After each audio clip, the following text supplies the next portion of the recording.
Bismillahirrahmanirrahim. Hello everyone and welcome back to the channel. Welcome to another Liverpool show, ladies and gentlemen. This is going to be one hell of a stream. This is going to be one hell of a show. The Reds are marching to Wembley, ladies and gentlemen, and we have a lot to unpack. We have a lot to talk about. Make sure you guys are liking the video. Make sure you guys are subscribing to the channel if you're yet to do so. Every single one of you guys right now. Please hit the like button. Please subscribe to the channel, whether you're watching this right now or on the replay. Keep getting involved in the chat. Keep letting me know your opinions. We have a lot of Liverpool topics to discuss today, and I look forward to it. Joining me, first and foremost, he let the New York grit go for the LA nature, but he's here anyway. He hasn't forgotten about us now that he's famous. Man like Mike is in the building. How you doing, Mike? Why am I first? This is a weird change of pace. I don't like it. I don't like it. But Wow. big up everybody. It was unexpected, you know. But anyway, big week for the boys. And yeah, let's just get right into it. No spiel from me this week. Fraud is in the chat already. Fraud is in the chat. Fraud alert. Speaking of frauds, you get me. Curtis Jones' biggest fan. Connor Bradley, biggest hater. He knows already. He knows. Guys, he's back on the show. He just couldn't make the show last week. And of course, I absolutely love working with this guy. He knows it. The man, the myth, the legend. JJ is in the building. How are you doing, JJ? I'm good, man. Hope everyone's doing well. Yeah, I'm looking forward to it, man. Looking forward to it. Big up. Same. Kelleher's biggest fan, Robertson's biggest hater, alongside myself and Nuna's biggest hater. It was funny hearing him on the halftime show yesterday. He was arguing with Mike as well. Kmack is in the building. How are you doing, Kmack? I'm good. And I still hate them. Fairs. I respect it. Sorry, and last Mike. but not least, I was on his channel earlier on today. You know, he is the English Don Hussam, you get me? We're both just absolute madmen. And it's crazy because two madmen met on a stream earlier on his channel and we were both calm. It makes no sense, but you know, that's legitimately what happened. Man like Jamie is in the building. How are you doing, Jamie, man? Yeah, I'm good. Apart from I just had a 2.5 hour nap, so I'm done. So yeah. I ain't going to bed. We all know tomorrow now. Leicester got robbed there. There was 7 players offside. It's crazy how the linesman didn't see it. Like, you know, the whole word, like the word like robbed is used loosely. No. Leicester actually got robbed because there was about 10 people offside in the same moment. But anyway, it is what it is. Regardless, exactly what Gian is telling you to do. Please do like the video. Please do subscribe to the channel. You guys know how we get on the stream. There's going to be a lot of talk. There's going to be a lot of debate. There's going to be a lot of things we discuss. Like, we have a lot of topics to talk about. We're going to be talking about, you know, obviously, as we always start every show, we're going to be talking about Liverpool this week. So we're going to be talking about the Bournemouth game. We're going to be talking about the game yesterday against Spurs. You know, we go on to Wembley again. So there's we have a lot of unpacking to do. So I don't want to keep, you know, interrupting the show to tell you guys to like and subscribe. So please do like the video. Please do subscribe to the channel. And also, all these guys' channels is in the description. Jamie Phillips Football Chats, the Jerry James Show, GTV, Mike Das LFC, and the Kmack channel are all in the description. So I appreciate and love every single one of you guys. Big up to everyone who joined us as well from the Football Terrace just now. So like the video on your way in, subscribe, and let's get this party started. Liverpool this week. Mike Das, talk to me, mate. You know, Bournemouth, tough away fixture against one of the most informed sides, but a little bit of luck. You know, do I think that we necessarily, by far and clean, deserved the 3 points? No, but that's just not the kind of game that this is, and those games happen. You know, Kluivert on another day doesn't miss the net from about 4 yards in front of him. I thought that defensively, we weren't as strong. I think a certain individual was vacating certain spaces, which led to opportunities against us. But, you know, I've had those same criticisms of him for the entire season. And ultimately, you know, when we had our chances, we buried them. I still think that we created enough to win the game, but I also think that we conceded enough to draw the game. You know what I mean? So it's not an indictment on Liverpool saying that we played poorly. It's just Bournemouth had a lot of chances, and Bournemouth just couldn't find the net. I think they hit the post 3 times. A couple of them from tough angles, but in recent weeks we've been seeing those go in against us. So I know that Semenyo hit the post in pretty much the exact way that Son hit the post, in pretty much the exact way that Lisandro Martinez scored against us. We seem to love conceding shots from directly. I guess it would be close to the right of our goal, and then people try to just roof it. But we won the game. The pen was a pen. Mo Salah with the dagger. That's just what he does. And then, of course, the Spurs game wasn't really even a competition. I mean, if you look at that game on paper, Spurs had 7 shots, I think, all off target. We had like 30-something shots, scored 4 goals. Their midfield was non-existent. I did think that Ainge actually set up properly. Like, I think that the Spurs started the game the way that they should have. They 3 DMs, and they sat back. They didn't play a high line. They didn't try to play, outgoing football. Every time they attacked, it was pretty much 2 players, right? Hold on to the lead. And for the first 20 minutes, I would say, okay, maybe this might be one of those days. But then, of course, Gakpo gets the first goal off of the Salah cross. And then once that happened, it was pretty much just like, we're doing whatever we want. We're dictating everything. And eventually you're going to open up again. And of course they did. And then again and again, I think Szoboszlai was fantastic. I love that he's continuing to score goals. I think Darwin Núñez had an amazing game. I know all you guys hate him, but he was exceptional. He won us a penalty. His touch was brilliant. Mo, fantastic. And Connor Bradley, my right back. An unbelievable performance, showing his offensive capabilities and his ability to get back and defend, which is why he is my preferred right back. But yeah, pretty much that. Easy going. 2 wins, 0 goals conceded, 6 goals scored. There's nothing really to talk shit about. Let me just read the super chats before we open the floor up for the other guys as well to kind of tell us their opinion. I love the fact that Tron, first of all, W's in the chat for Tron because he just dropped in the 50 fees. You get me? So W's in the chat. Big up to you, Tron, man. Appreciate you. Love for the love. This guy, I read it before, I'm going to read it out loud, just got as many Arsenal digs as possible in one super chat. Need a Wembley final W. The kids of North London are starving for a trophy. Phase 1 slot will feed them like Rashford and rescue win the dog. That's a 3rd shot. Big up Merch FC. Phase 6 Arteta.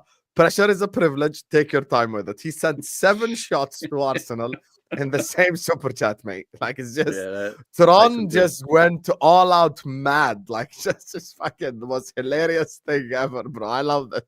How do you send 7 insults Arsenal's way just via super chat? But we're headed to Wembley, Jerry. Talk to me. Mute, Jerry. Mute. You're on mute. You're mute. There you go. I mean, look, good performance. Statement win kind of. At the same time, Spurs didn't really put up a fight. I thought it would be a more tricky game. It's difficult to really analyze the game, really. Liverpool done well. Started off okay, but second half just ramped it up. And then with the goals, just, do you know what I mean? Made it look like boys against men. Spurs, I feel sorry for Danzo and Tel because right now they're probably thinking, oh my God, what have we got ourselves into? And yeah, that's about it. I think it puts us in good stead. I wanted us to do well in the Carabao Cup because I think that would have been a target for Slot in his first season. Before he came in, he would have been like, if we can win a trophy, Carabao Cup or FA Cup, that would put us in good stead for, do you know what I mean, for the 5 years, 4 years, however long his contract is for. Obviously not expecting to be in the title race. So the fact that we're there, I think it means a lot for the management side because it's a goal that they probably set themselves and they got their back at Wembley. And it's a great opportunity to get silverware on the table. And I think that's the most important thing. So yeah, really, really good week from that perspective. Thing is, like with the game yesterday, and I know Jamie and Kmack want to come in as well. Like, I felt so comfortable, bro. I felt so comfortable. They had 0 shots on target. Like, I was just enjoying the game. And I remember my 4th goal celebration. I was just so mad at everyone because what did I say? I said, "Are you guys scared now? I remember me and Mike Das were on the same show, like after the football terrace, after the 1-0 loss.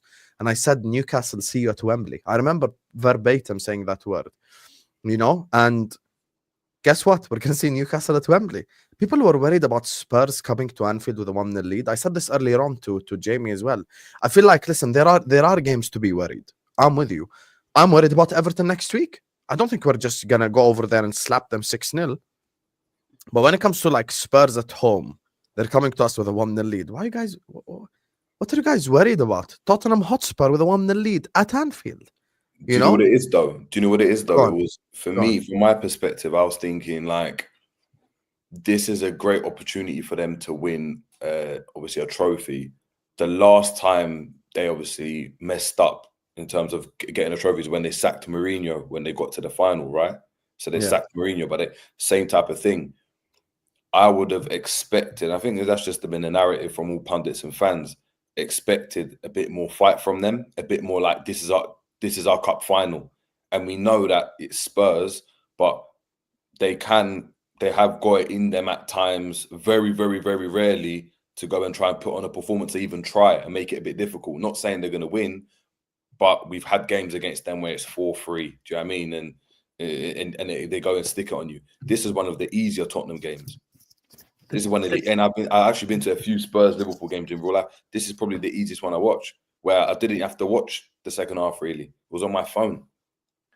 I succumbed to the missus saying, "Can I watch TV can I watch something on the TV?" I was like, "Yeah, go on. The game's done." And I feel like that's just disappointing from a Spurs point of view. Like, it's your chance to go and win. Do you know what I mean? On off for your club, and that's the performance you put in. No, I don't think anyone expected that. Maybe you did, but I thought there'd be a bit more fight. Personally, I actually predicted 5-1 pre-game. I fully did. Like, I thought we're gonna slap the shit out of them. I'll be so honest with you, and we did, to be honest with you. So the thing, look at this guy. The thing for is what? with that is for what you should apologize. What the hell do you think, Enz? The thing is with that Spurs game, and I mean, Jamie Carragher kind of summed it up perfectly. Like, they had some decent midfielders in that team. Like, it's not like they had like players missing in that midfield. They had Papsar, they had Bentancur, and they had Basuma. Like, they should have been better. Like, they should have been nasty. They should have got yellow cards. Like, I don't think anybody got booked or anyone got fouled in the first half in the midfield. Like, at least win that bit. Like, and then see where you go. But like, they were just crap. Like, they gave us so much space, and we just bossed that game. And the game that worried me was the Bournemouth game, because Bournemouth are really good. Like, they've got a really good way of playing football, and they've beaten some really big teams at their ground. And that was the game that I was a bit worried about. And we just went in there and we had a game plan. And the game plan was get the ball to Salah. Like, we got the ball to Salah as much as we could in dangerous positions, and we won the game. Like, and it was as simple as that. Like, we won certain battles on certain parts of the pitch. And yeah, we did concede some shots. I think they had the most shots against us than any other team in the league this season.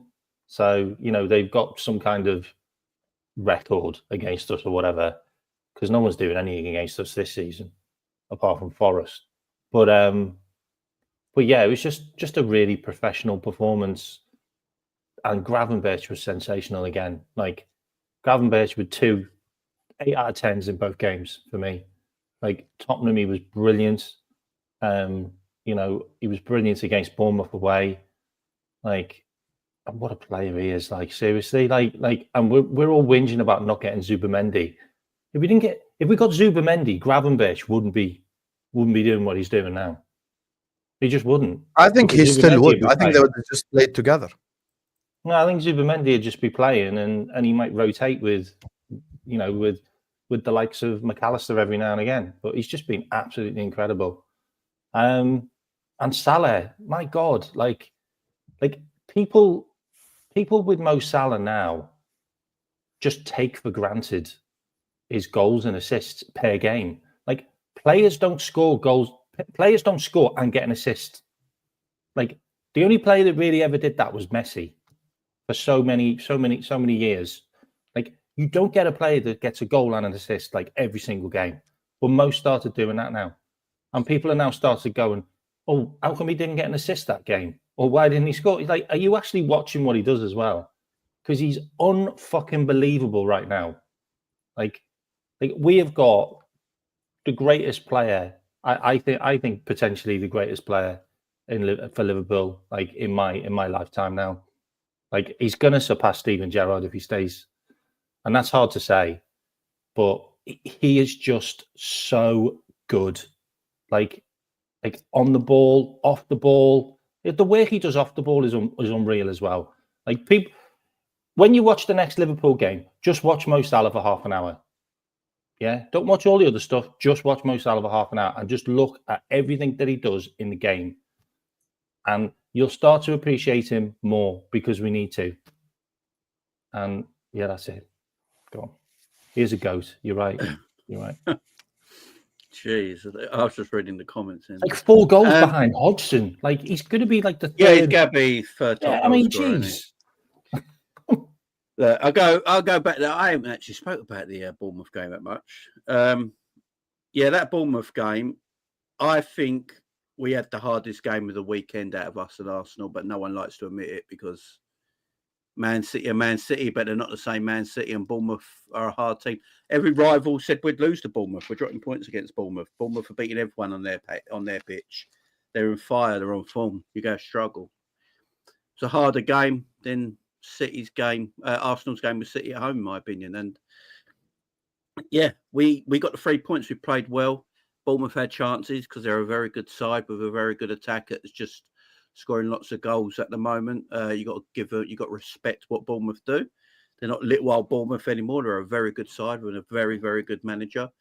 Tactically knows what he's doing, and they've got good forwards up the other end of the pitch, and they play in a good way. They give anyone a game, and they gave us a game. But you know, we came out of that with a 2-0 win. I think that put a statement down a little bit to the rest of the Premier League, in my opinion. And then the Spurs game, Spurs, man. Spurs could have been 3-0 up in the first leg. I think we were still gone through. You know, it's just, I think Jamie Carragher said it best. Spurs don't win big games.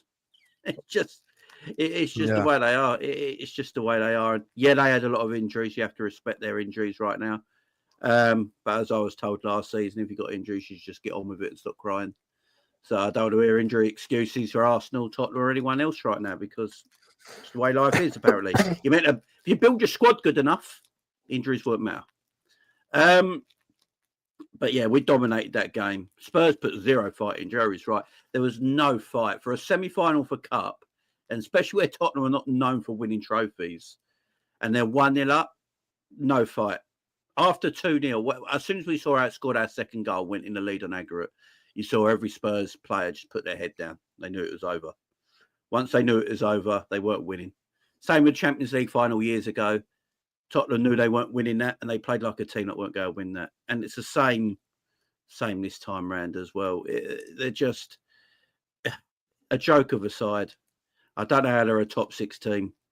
They're a pathetic club, pathetic fan base, pathetic manager, pathetic owner, pathetic chairman. Yeah, they're a disgrace to football, man. Get them out of the Premier League. Why have you got so much vim for Spurs? I'm sick of these bums, man. I'm sick of bums. I don't know about bums, Jerry. They're bums, man. You just went pure Spurs hate. How's that? Are you an Arsenal fan? Like, what's going on? Spurs are just tramps. You know the tramps you see outside of Costa Coffee asking for money, yeah? That's Spurs, right? That's what they are, man. They're tramps. Yeah. They're just like, they're here on merit. Oh, we're here on merit. So, what are you, Cub Scout? What are we doing here? No, go away. I did find it a bit weird, though. They were like overly confident. Like, I don't really understand how they're overly confident about getting the results at Anfield. Like, yeah, weird. just I hope Big Ange never gets sacked, actually. I hope he stays in the job. Mm. Why sack him, man? You had Conte, didn't do a job. Yeah, Mourinho couldn't do a job. Why sack Ange? Might as well keep him on, you. The crazy thing is with their managers, have you seen how well some of their managers have done since they left Spurs? Are the managers the problem? Oh, it's Spurs. That's the ownership. It's the ownership. It's the ownership. Yeah. You ever walked around Tottenham? Jesus. Are we actually going to sit up here and analyze Spurs? Like, who gives No, a That's no, what fuck? I'm saying. So I don't know No, why Bucks, you Spurs. just there's- I had to like get it out. I had to Spurs, get it out of my like, yeah, if it system. was I had to get it Everton out of my United, system. that sounds like I an had, Arsenal. I had to get it out of my system because Spurs fans are so entitled. It does my head in. So yeah, all right, got that away. So anyway, Oh, Conor Bradley performers was this unbelievable week, as Mo. well. Sorry, Conor Bradley was unbelievable as well. Bradley, yes, Bradley, Mo, Soboslai. There's a reason why they're on the thumbnail. Mike, I'll let you take it away before we open the floor up on these three specific players. Bradley, Mo, and Soboslai. Listen, Soboslai has been integral. I think at the beginning of the season, he was doing everything that he should be doing. The only criticism would be the lack of offensive output, which is what we all had, but he's completely turned that around, right? And if this is the offensive output that we're going to get from him that we've seen over the last 5 weeks, then we don't need another number 10 because he does the defensive work that Arne Slot wants him to do. And then he's able to get in the box and score goals. I mean, just look at the third goal that we scored. I mean, he's essentially in the 9 position. If you go back and you rewatch it, when McAllister picks up the ball, you want to talk about having no fight. All 3 of the Spurs midfielders were on the right side, and no one even thought about tracking Conor Bradley. They're like, you know what? I feel like this is a nice little time to take a stroll, have a good little walk, catch a breath, and let him just run right by me. And then, of course, he lays it up to Soboslai, who's basically playing as the striker and slots it home. He also had a couple of chances in the Bournemouth game. He had a couple of chances in the game before that, and I believe he scored. He keeps getting chances in front of net, and he's going to keep scoring. Also, we're starting to see even like Gravenberch pull up shots. He hit the post yesterday from outside the box. Mo, there's nothing really to say about him. Anything that I say is just reiterating anything that you guys say, and there's nothing novel or new that I can bring to the table to the guy who has over 40 GA this season in February in all competitions. Like, the numbers just speak for itself. He's the best in the world, and it doesn't even matter if he's ghosting for 88 minutes in a game, because if he's getting triple teamed and he still somehow gets a goal, I'm going to throw my hands up, because you did nothing and yet you still produced for me. And then Conor Bradley, again, my biggest thing with him is that he can get forward and be offensively productive, i.e. yesterday, or any of the games that we've seen him. And at the same time, he can get back and do his defensive duties, i.e. the tackle on Son in the opposing half, right? We give away the ball. He immediately goes, makes the crunching tackle, prevents the counterattack. Spurs have a throw in. Trent would never do that. Trent would never go in for the tackle on Son, right? But what Trent offers more is the X factor pass. I know for a fact that Trent has more in his bag than Conor Bradley does. And Conor Bradley's not going to pick out Soboslai or Darwin Núñez from 40 yards away. It just isn't going to happen. But how often is that going to happen? And how much are you going to have to rely on that? We haven't really had to rely on it this season. We've only had to rely on it, I think, 2 or 3 games. And in those 2 or 3 games, one of them he was a sub, which was his best performance of the season, which is Newcastle. But to me, I just think that fundamentally right now, Bradley is playing at a better consistent level than Trent. That's the only reason why I prefer him. That's not to say that he's a better player or that he has more potential or more talent. I just prefer the bag of tricks that I'm getting with him over the bag of tricks that I'm getting from Trent. And so, yeah. And also, arguing over who should start at right back is a really good problem. So I'm not going to sit here and act like it's a bad thing. It's really good if you don't know who to start, because that means that you have options. And if you have options, you're pretty much better than everybody else. Yeah. The Conor Bradley thing, yeah.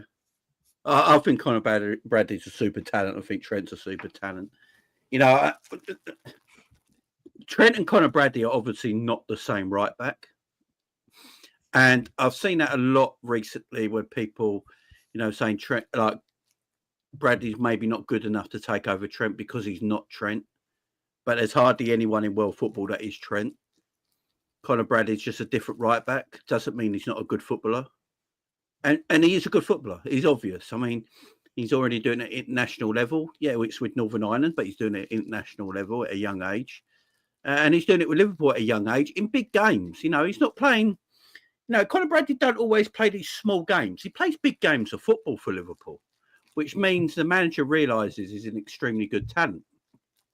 So I think when we look at Conor Bradley, we've got to try and not make the comparison to Trent ever, because they're two totally different footballers. But Conor Bradley is a very good footballer in his own right in that position. And Trent is an exceptional player in his own right in that position. You know, I don't want to play I a game understand what you're between saying, two. Jamie, but what Jay is saying, I completely disagree with. When you say, like, don't make it a comparison, just enjoy. There's a reason we make this comparison, is because people think that Bradley can replace Trent, and I don't think he can. That's my I don't. opinion. I don't replace think that. the position. He can replace the position. Yeah, Yeah, as in he's a replace right the back player. and a very good Yeah, one, yeah, but he ain't yeah. he ain't No. levels like that. Okay, No but, one, no My one bad, can go ahead. replace Trent. Let's just all be honest here. Like, no one can replace Trent. Like, no one can do those passes completely out of the blue, and no one can cross like he can. Like, there's just no one. Okay, and if you do buy someone like that, you're not playing him as a fucking right back anyway, are you? So you know, if you get a player like that, he's certainly not going to be a right back. He's going to be a right winger, or he's going to be a midfielder, attacking midfielder or something. So we do need to kind of separate them. And we also need to stop talking about Conor Bradley being a talent now, because I think he is a good player now. Like I get the whole talent thing, and I understand that he's 21, but the guy plays like he's 25. Like, I look at Conor Bradley and I see Andy Robinson when we signed him, maybe even a year later. That's what I look at, and it's a real shame, because if he was left-footed and he was on the left side, he could be Andy Robinson's replacement. Oh, I wish. And it would just make things so much easier for us. Yes, it would. But, yes, it would. You're damn but right. the problem I've had with Bradley is I didn't think he had great end product. And I only said that because I was comparing him to Trent in the positions that Bradley was in. And Trent would put a better ball in and he would create a better pass. But I'm now starting to see Bradley with end product all the time. And his assist was sensational. But he's also reading the game. That takes a lot of IQ, so that much layoff. better now. And you can see that Bradley is actually getting better under slot. Like, he's involved in the game now a lot more. He's starting to do underlapping runs. He's starting to stay wide when you need him to stay wide. He's being more defensive. Like, I just think Bradley right now fits our system better than Trent, because Trent still wants to invert and he still wants to go into midfield, and we don't need him there. And even, I mean, even Slot said it. Like, I don't need to say it. Slot's actually said it. But you just got to remember, Bradley's only 21, like 21 years old. He could be anything. Like, seriously, he could be the best right back in the world for the next 5 years. I don't know, but right now he fits our system better, and I would play him more. And I think he'll play against Plymouth as well. By the way, Who? Bradley? He needs game time. Yeah, he needs game time. He hasn't played that many games, Bradley. I just don't. I agree wouldn't with want this. him, but if we want to start him against Everton with Trent out, I wouldn't start Bradley against. But who else are you going to play? Gomez? I mean, wouldn't want him. Yeah. I play Gomez right back, and then I'm not sure. okay, yeah, okay, fair.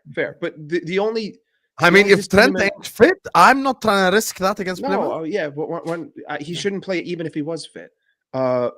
But I just, like, replace is not the right word. It's like the same argument when people say, if Mo leaves, how are you going to replace him? You don't replace him. You evolve past him, right? You can't just fit like for like with a unique world-class player. There is no replacing Trent. It would simply be an evolution past the need to have the right back get you 10 assists in a season. That's it. All it is just making a little tweak change to your system. The right back is no longer an X factor. You supply an X factor in a different part of the pitch, right? So if Trent leaves and you lose 4 assists, do you think that the rest of the team cannot compensate for those 4 assists? For instance, if you got a better creative midfielder, boom, that could be a player that replaces his X factor nature. That's at least that's the way that I view the argument, because I would never sit here and say that Conor Bradley can beat Trent, because no one can. But at the same time, it's trade-offs. Trent's got 7 assists this season, by the way. Just He Yeah, is more involved. Robertson has 0 assists, by the way. but Jerry, what's your opinion on this conversation? Because you've been quiet on the Bradley Trent thing. Also, chat, let's get the likes up, please. Get the likes up. Go ahead, Jerry. Yeah, smash the likes, people. Yeah, I just didn't say anything because I disagree in it. I think Bradley's a beneficiary of being in a really, really good team. I think he works really hard. He runs hard. I think he's very good, as Jamie and Kmack both said. But I don't want to see him start for Liverpool because to that point, evolving past Trent, Bradley's not the best defender. Just because he puts in that one tackle against Son and one tackle against Mbappe doesn't make him the best defender. He's actually not. Statistically, he's not. Also, he's not always in the right position because of how Liverpool play. If you're going to evolve past him, I think Liverpool need to be, I mean, I don't know the fullback that it is, but you can go out there and get a fullback that is better than Bradley and that does the stuff that you criticize Trent for if you want to go down that route. So positionally, he's excellent. He's always in the right spot defensively, wins his aerial duels, doesn't get beaten 1v1, but again, doesn't have what Trent has going forward. I think people fail to recognise when Trent's on the pitch, the positions he picks up unsettles every single defence. And I'm hearing this from a first-hand account from a Premier League player, as in that we've played up against. And I'm not going to mention a name, but I speak to him. He tells me, "Look, it's a joke. You don't know where to stand as a winger. You don't know where to come inside because he's all over the place." And it's those things that we don't recognise when we're obviously watching football because we're looking at it from just a simple, that action there equals you haven't done your job, when a lot of the time there's so much more nuance to the game. We've seen it when Trent's had to lock someone down for whatever reason earlier in the season or certain games when he has done, he's done it, right? And there's been other games like United where he hasn't done it. So my point is this is more of an instruction thing and more of a tactical issue than, oh yeah, Bradley's way better than Trent defensively that some people are making out. I think he tries more. He looks like he's trying more. I think he's got more to prove as well as a young player, as Kmack alluded to. Young player, we can't keep talking about potential when he's got all this potential. He's a player now, but he's trying to make a mark in the team. So how can you make a mark if you haven't got what the other person's got? You've got to work hard. That's been football for generations. But is this the guy that I'm looking at like, yeah, he's my right back, I want him to start for Liverpool? Hell no. You can't go from Trent and evolve into Bradley. That's not an evolution for me. Like you've got to evolve into another right back. The other right back's got to be your equivalent of what Aspilicueta was if you want to go down the defensive route, or it's got to be a Kyle Walker at his peak. That's the evolution. It can't be Bradley, because I can name you 3 right backs that I think are better than Bradley in the Premier League, and they don't even play in the top 6. So do you know what I mean? For me, again, Bradley's really, really good. I want to see his development. To that though, to my point, I feel like Bradley has the world at his feet because he looks like someone that works really, really hard and is a student of the game. So he could go and prove every single one of us wrong, Hussam, and he could be the starter for Liverpool. And if it works, again, I'm never going to be a critique of it. But as it stands, I don't want to hear, well, I struggle to kind of say, yeah, Bradley and Trent are both available. Yeah, but let's play Bradley. That's like it's the equivalent for me. It's the equivalent of saying, oh, you know what, Salah, yeah, I know he's not really playing well, but what we're gonna do, we're gonna put like Ben Doak on because he works really hard, more pace. But you know Salah's gonna score. You know Salah might have a poor game, but you know he's gonna deliver. He's gonna put a ball into the box that results in you scoring. He's gonna go and make an assist. But you know what, we're gonna put Doak because he's running around and you know he works hard and he beats his man 1v1 a bit more and all that type of stuff. So look, it is what it is. Bradley's a good player, but I disagree with obviously Bradley starting. Well, that's that's what I was saying earlier about not comparing the two, because they're 2 different footballers completely, aren't they? Like, and with what you're saying with Trent there as well, and I agree with. It's not Trent's assists though; it's what he does on the pitch as well, from a positional point of view, and the way he's creative without making assists. It's also, in my opinion, why Robbo plays more than Simicast on the left-hand side. because I've always said it. What Robbo does better than Simicast is his movement without the ball in attacking areas. That's Robbo does, which carries takes fullbacks away all the time. That's why Robbo plays on the left-hand side. It's not like Trent's, obviously, but his movement on the pitch is far superior to Simicast's, and that's why he plays. And Trent, Trent's an exceptional talent, and so there's no one like him. But with Conor Bradley, he's a player in his own right who's completely different. And is he going to ever be Liverpool's number one? I don't know. If Trent stays, he's always going to be number two. But at the end of the day, he's a great backup if Trent's not fit. So that's good for squads. That's good for the squad at the end of the day. I'm in complete agreement with what Jerry said. You have to play your best players. And like, I'm not insulting Bradley here, but he can't affect the game and he just can't do what Trent does. He just can't. Like, that's just my honest opinion. And when we say stuff like no one can do what Trent does, yeah, it's true. You know, it's very rare, but you can try to get a bit closer to that. I mean, in terms of technique, at least. Now, with the whole like inverting stuff, I don't know if I've seen Trent invert as much this season. I really haven't seen it unless it's been instructions from Slot. I think Trent has been on the overlap for the most part and helping out like with the attacks and stuff like this. And I think this season Bradley has proven to be a phenomenal like bench option for that right back position. I don't think and you know as well, like I don't know if you guys noticed this, like the run of games where Trent was out and Bradley started, you could see the difference in the team. Like it is a massive difference because Trent can win you a game in a moment. Trent can be the difference maker in a moment, and we saw it away at Newcastle. He came on essentially one of the reasons why we changed the game. Brentford. I mean, you know, are we sure that you know Bradley makes that run, plays that pass? I don't know. You know, so like I like Conor Bradley, I really do, but I think there is like levels to this game in my honest opinion. Anyway, enough of talking about the past. Still only Let's 21, look forward by the way. Go on. Like, I'm just saying he's still only 21. They were talking about this guy like he's been around for years and years when he just hasn't. He broke into the pitch last season. Do you know what it is though, Kmack? The problem you've got, right, is he can improve, Jerry. Like, no. He's never going to improve if he's never going to get played, is he? But that's my point. That's and he's improved on the slot already for me. No. I don't. Me personally, I don't think he's improved. I think he's as good as he was. Obviously, he's improved relatively, but I don't think there's like Klopp's improved him more than what Jurgen Klopp did last season against Jurgen Klopp. He looked really, really good as well. And there was at times people were saying Conor Bradley should start, and we were really happy when he played certain games.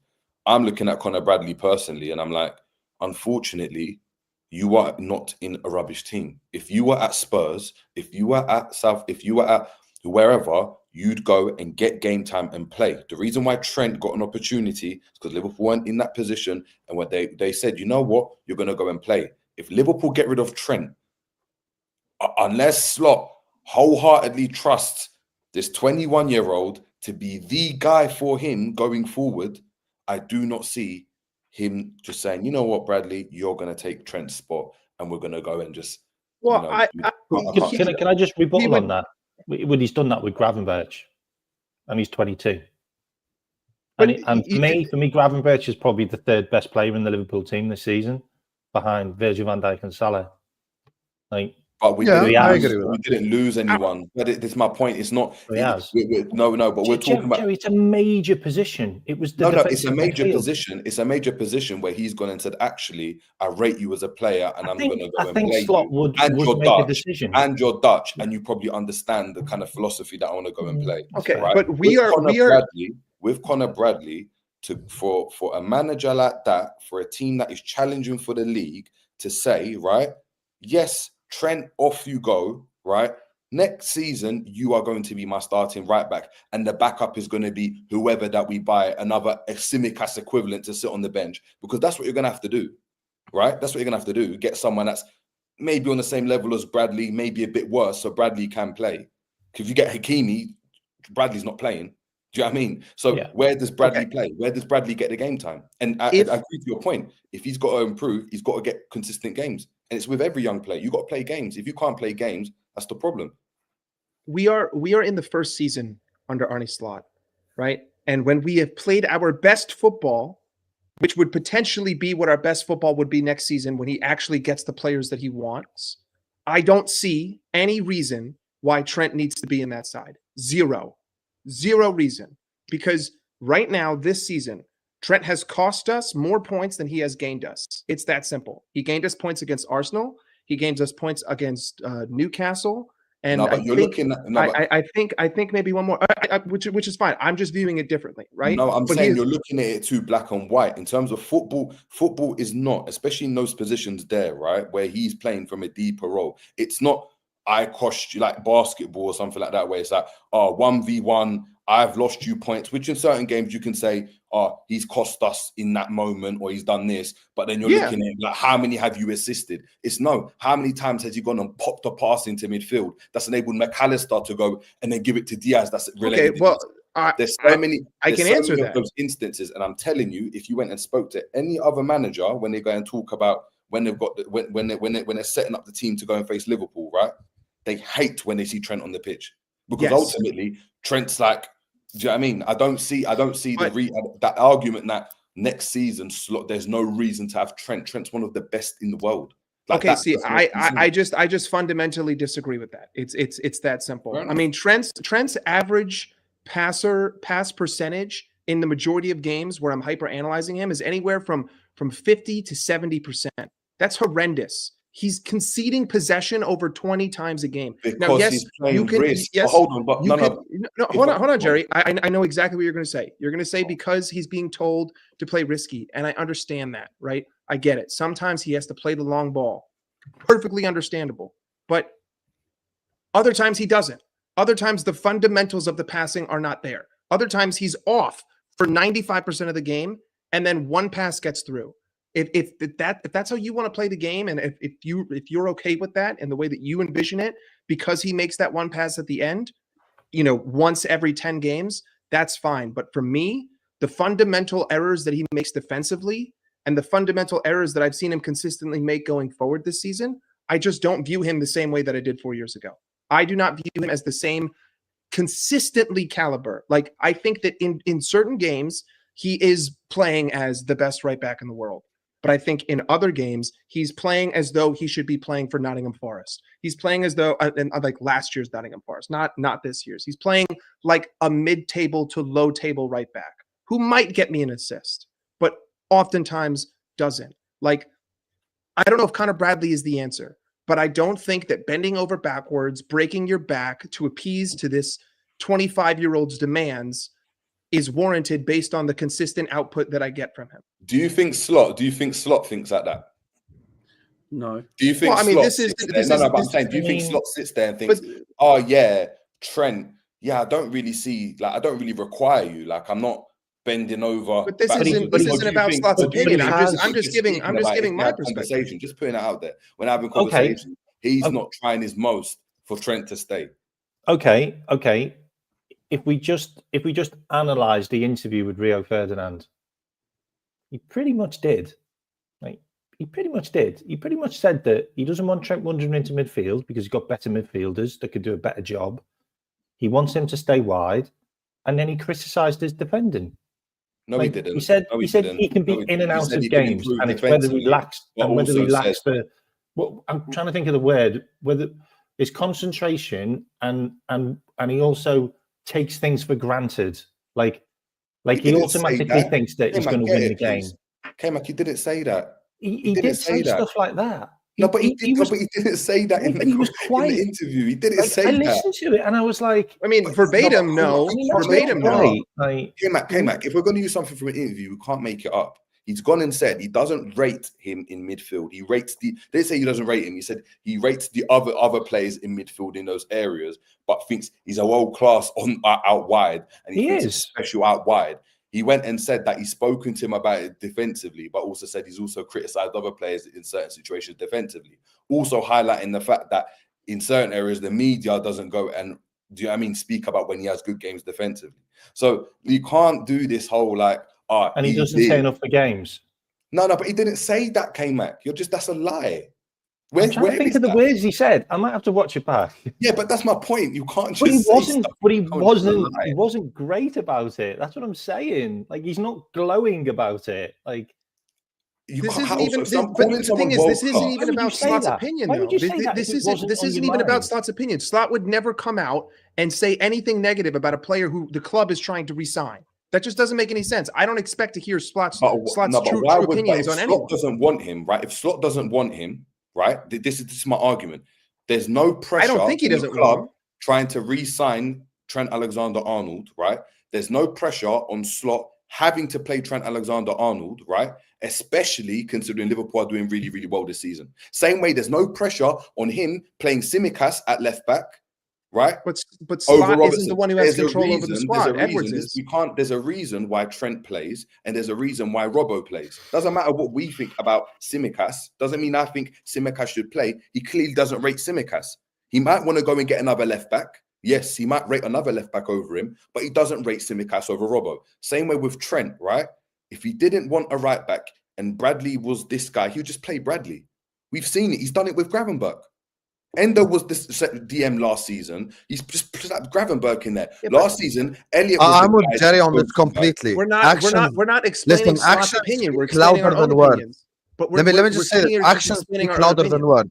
Look at what the guy is doing on the football pitch. Look at his decision making. Look at the teams that he starts, and the actions speak louder than words. I mean, Trent comes back from injury, starts straight away. It's not like he's waiting or anything. Like because he knows his value. And I think I do agree with what Jerry said. Regarding your opinion, Michael, I think you're looking at this way too analytically in terms of like, oh, what you offer me down this side, what you offer me down that side.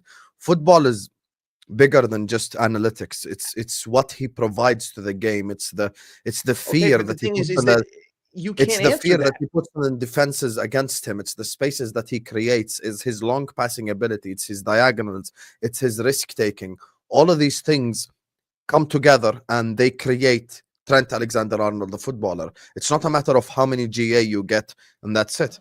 Because it's his effect on a football pitch is much bigger than GA and stuff like that. You're His right. effect on a football pitch is technique, crossing, efficiency, risk-taking, fear in the opponent when he gets You're the just ball. talking about the positives, though, Hussam. Like the opposite end of that is that the Yeah, other but he's been side very is solid that defensively this season. no, Even you okay, said but it. no. I did not say that. I said that Trent this season, his only when people were saying that Trent was defending well, it was because Trent was ushering the wingers into the right position for Konate to clean up. That's why Trent looked like shit when Konate left. When Konate was hurt and it was Trent, that's why we conceded time after time down that same exact side, because Konate wasn't there to clean up his mess. That's the way that I view But it. that's If you view it differently, No, but that's hold on. perfectly fine. Why is But Konate that's in the not- team? But why is Konate in the That's team? not Trent's good I defending. disagree with that No, completely. I didn't see him usher him Mike, against Liao. Like he Mike, took right? care of Why so is Konate in the team then? When you're building a team, right? When you look at Konate, what are his assets as a defender as to why he's in the team over whoever else? His side, his size, his strength, his speed, his intelligence, recovery, his awareness. Exactly. Which is why he plays. He plays. The reason why he plays is because balance. We've got Trent going down that side, but Konate can sweep up. Same way. When we went and had Trent bombing forward, why does Henderson play? Because he's got the legs to go and cover. Same way when you look back at Leicester when they had two in midfield. Why could Leicester afford to play two in midfield with two up top? Because they've got Kante that can run. So when you're looking at Konate, you can't look at him from, but Trent's ushering him into ours and Konate's having to do his work. No, Konate, that's Konate's job to defend down that side. But you're misunderstanding what I'm saying.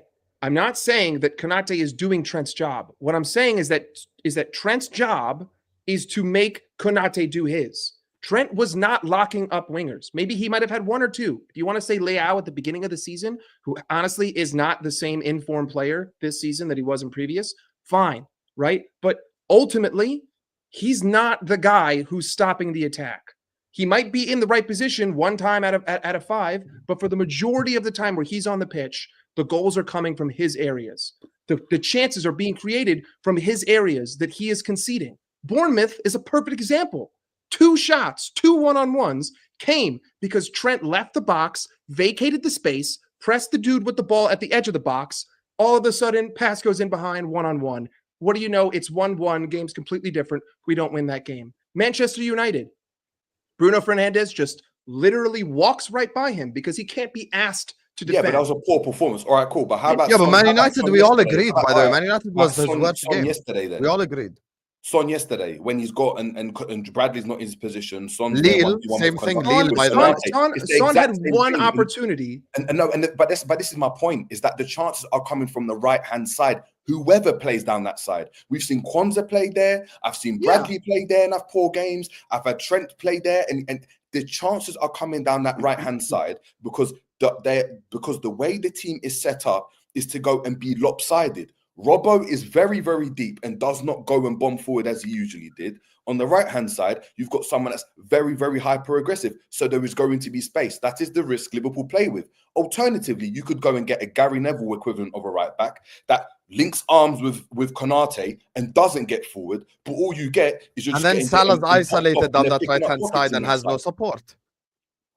Literally, I don't get it. And this goes back to my point. If you're going to evolve from Trent, cool, you can go and get an Aspilicueta, but best believe what you're going to have is a flat back four, especially now if we don't get another left back, where there's no mobility, no one gets forward and no one runs. The reason why Konate plays on that side, the reason why he plays is because of that athleticism, because he can cover that space. That is why he's perfect for Liverpool.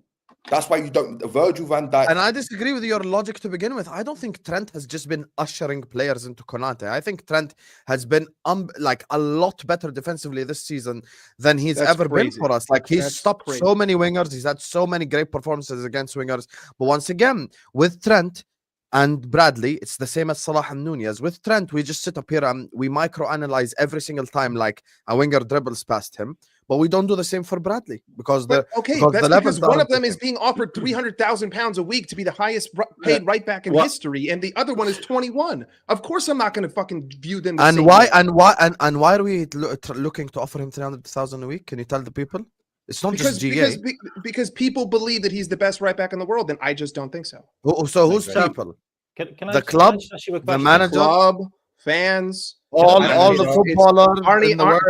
First off, Arne Slot he's the head coach. He's not the manager, so it's not his job to tell Richard Hughes. Yeah, but if he wanted the player, the actions would show that surely. Like we heard in the summer, okay, Slot isn't a fan of Endo. Okay, but he hasn't started Endo. You're going to sit there and tell me that? Okay, listen, I will end this debate right now. If you just say is if you think that Trent is worth $300,000 a week, there's nothing more for me to argue against.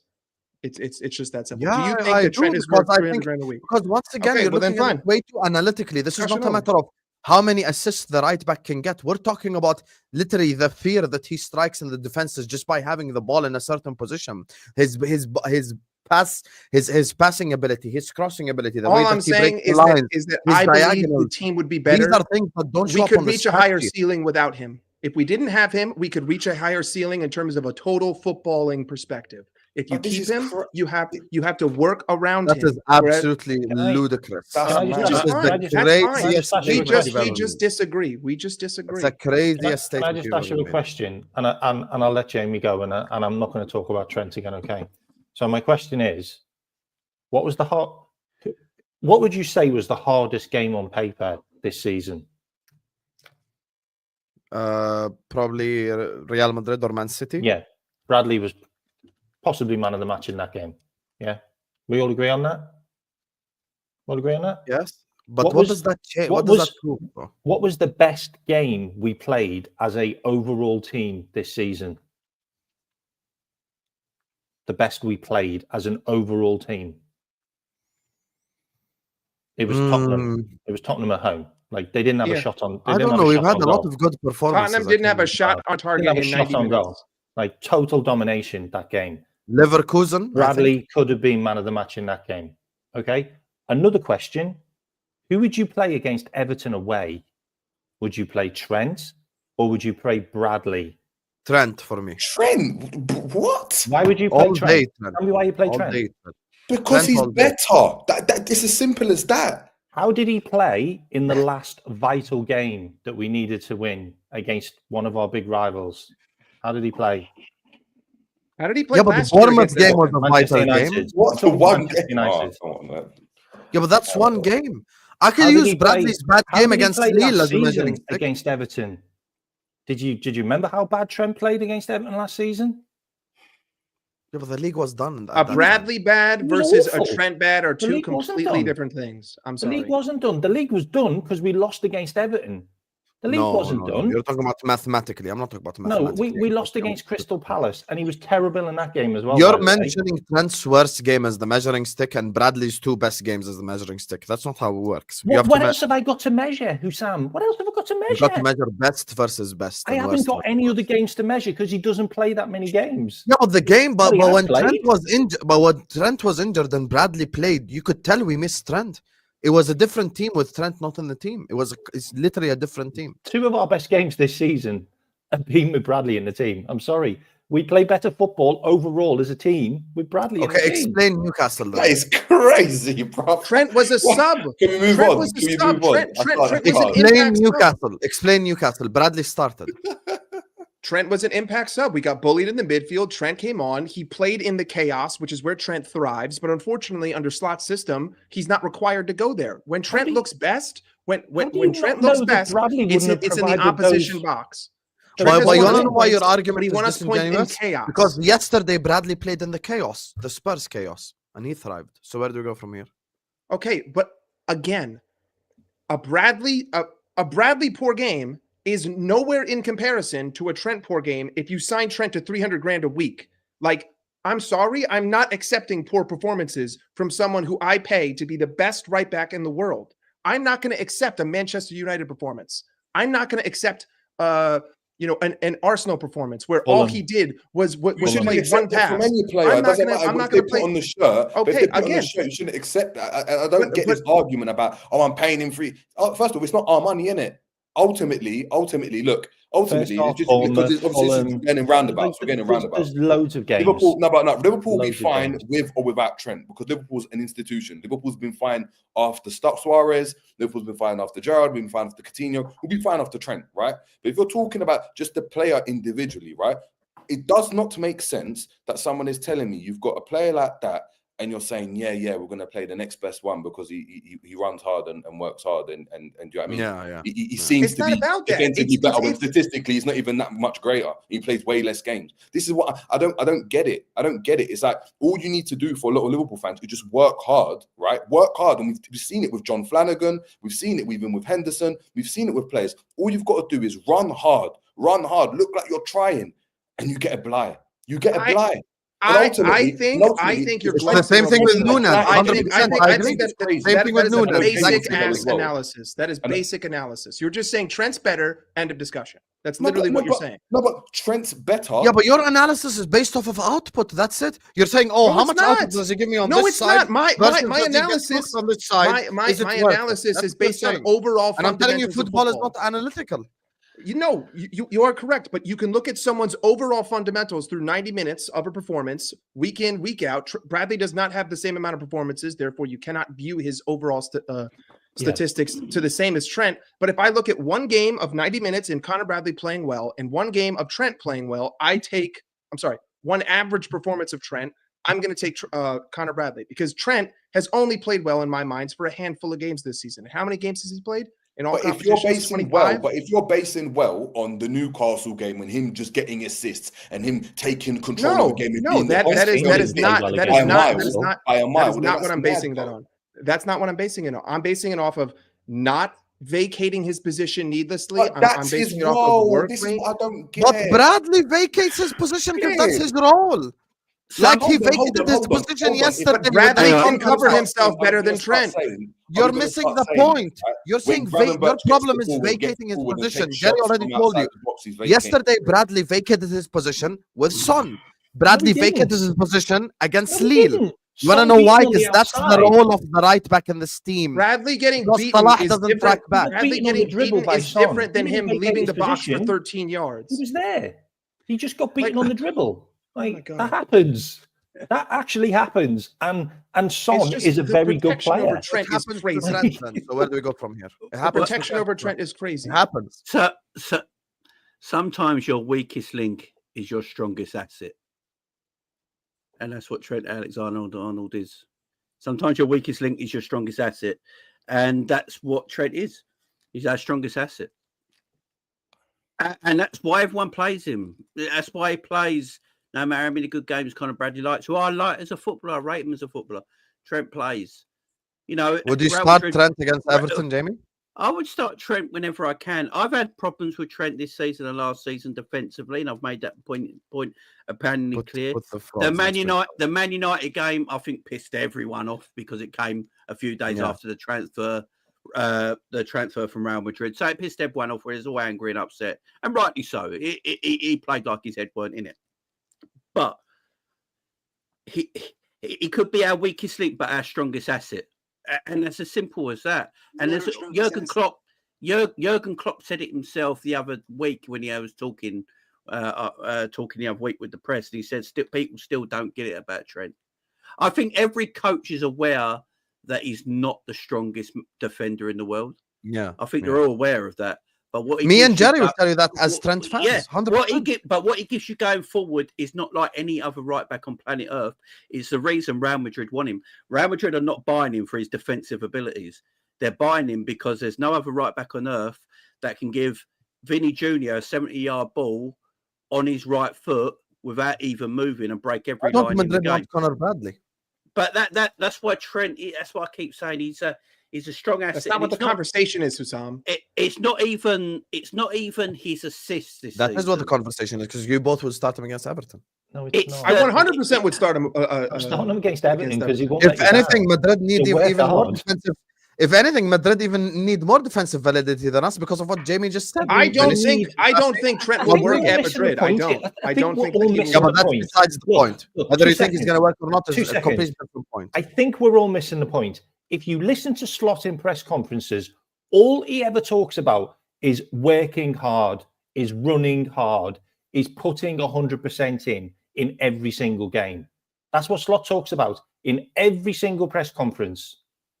And that's what Bradley gives you. And that's why I want him in the team. Might as well start Nunes then as well, innit? Simple as that. Start Nunes. Might as well. Simple as that. Start Endo. He said Endo works hard as well. Endo works hard. Bendok will probably work harder than Salah. Start him. I don't... Because Trent doesn't work hard in every game. It's a fact. He does, except Man United. That's the one game he didn't work harder. Bullshit. He barely worked against Fulham. What are you talking about? This is why I disagree, because this is my point, is that he's got a demeanor, right, that you feel like he's not working hard. You go and check the flipping running stats. You go and check the sprints. You go and check that. They're all there. This is my point, is if he had a grimace on his face and was sprinting around like this, this is my point. If he ran around, like a maniac, right, in the United game, but the result was still the same, you're still out of position, you still got cooked a couple times and stuff, we'd be like, oh, yeah, but you know what, you tried really hard. You tried really, Sorry, really Jerry, hard. I've seen too many replays of goals where he's jogging back and he's out of position. I'm sorry. Because but you guys have consistently mentioned the same game. The United game is the one. If you want me to go back and literally go through Man United, we agree. Yes. Okay, United Trent was terrible that game. Remember, I said United. Unfortunately, I can't get Trent. Trent wasn't good against Bournemouth. He wasn't good against United. He wasn't good against Fulham. He's been doing it again. He was good against Bournemouth, in my opinion. So why he wasn't? He conceded 2 one-on-one opportunities directly because of his mistakes. Allison bailed him out twice. I just want to understand, because I know using your logic, Bradley wasn't good against Spurs. Then I don't care what he does going forward. We don't need it. Fair enough. Kmack, fair enough. Not nearly the same caliber. I just want to find out, right? So why is Trent playing then? Why? I don't know. You guys tell me. Because you're saying that there's multiple games. He's named 5-6 games. Because everyone views him as the best right back in the world. And that's just the way it is. Slot? No, everyone views him, but Slot is his own man, right? Everyone viewed Endo as the better DM option. Fine. But so why does Slot play him over Slot? Doesn't start him right back to Gary James. I'm happy to explain. Arnie Slot is in his first season at Liverpool, right? He's coming in. Trent has exercised his contract all the way down to the end. Trent is a Scouser. The fans love him. We have songs about him. He's been a part of this team for 7 years? He's one of our homegrown players. Slot is not going to come in and uproot that entire system when the club clearly want to keep him, when Richard Hughes wants to keep him, when Michael Edwards wants to keep him, and the fans want to keep him. That would be beyond stupid from a philosophical perspective to uproot what's supposed to be your next captain, your star boy, the guy who will take the armband from Virgil in this whole PR nonsense that Liverpool does. That would be a dumb move on Arne Slot, especially if Liverpool win, who cares? Honestly, Trent is here. Trent is here from now until the end of the season, right? And the club wants to keep him. But beginning of the season, Slot has to play him. But this is my point. He doesn't. If Liverpool are winning games of football, it doesn't matter who's playing on the pitch. We could play Gravenberch at right back for the rest of the season. If Liverpool win the league because he plays there for the rest of the season, we decide to go and play flipping Curtis Jones as the 6 or Endo as this or Morton as the 6, and Liverpool win games. I don't think any other players anything's going to look at it and be like, oh, but why is Trent not in on the pitch? The only time you're going to say that is if it doesn't work. So I go back to your point. If Trent, if you're saying there's multiple games where you think Trent hasn't played well, has had a shocking game, right? And it was at 6-7, then why hasn't Bradley having the opportunity to play back-to-back games? Because Kwanzaa was there in the team. What happened? He literally got subbed off at 45 minutes.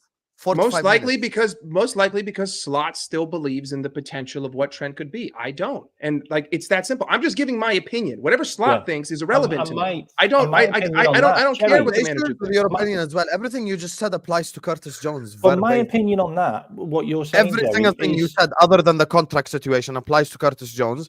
We saw with Arne Slot, he plays Curtis Jones in there because Szoboszlai was having a bad run. As soon as Szoboszlai starts to cook, Curtis Jones is now dropped to the bench. So the explanation, Connor Bradley Edwards likes him and he's local. Thing is with Trent, what he offers on the football pitch is beyond just stats. It's a lot bigger than that. There are certain things on the football pitch that isn't just shown on the stat sheet. There are things other than that. You guys keep mentioning Fulham and Man United. We could easily do the same for Bradley. Like when Bradley had cost us a goal against Forest, when he didn't follow the Callum Hudson-Odoi run as an example. That was a but you say, but Robertson I blame Ali more than that, mate. I blame Ali. You say all you want. Robertson cost Fulham game. If Robertson doesn't get sent off, we beat Fulham. So why should you use Fulham then? I hate Robbo anyway, so. Yeah, but that's beyond the point. It's not about hating someone or not.